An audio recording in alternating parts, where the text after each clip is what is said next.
REDD is an international mechanism to help stop deforestation and climate change. It stands for reducing emissions from deforestation and forest degradation in developing countries. Why do we need REDD?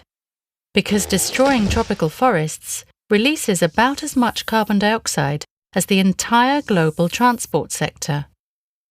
Without a solution to deforestation, there won't be a solution to climate change.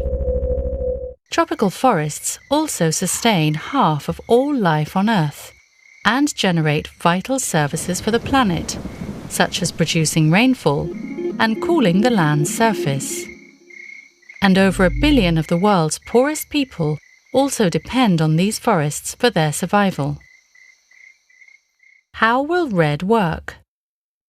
As well as reducing their own carbon dioxide emissions, under REDD, industrialized countries will pay developing nations to keep their forests standing.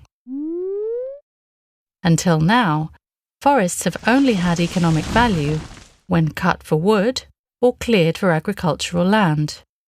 An area of tropical forest the size of a football pitch is destroyed every 4 seconds.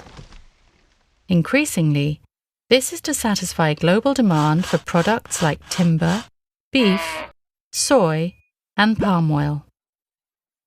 So who gets paid under REDD?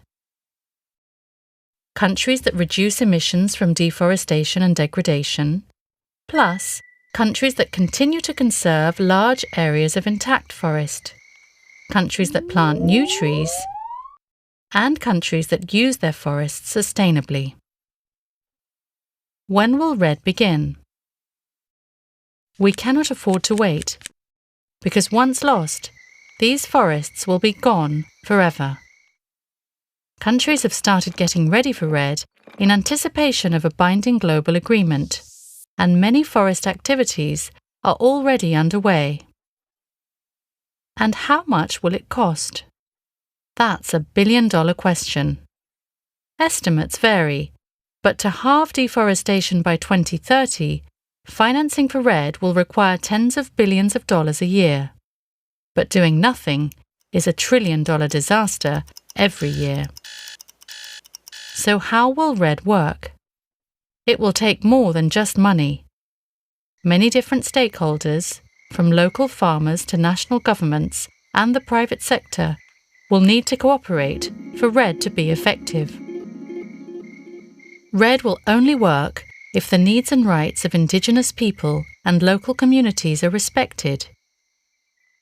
If governance is strengthened to ensure that payments don't end up in the wrong hands, if the commodities driving deforestation are produced sustainably, and if monitoring systems are put in place to make sure emissions reductions are real and permanent.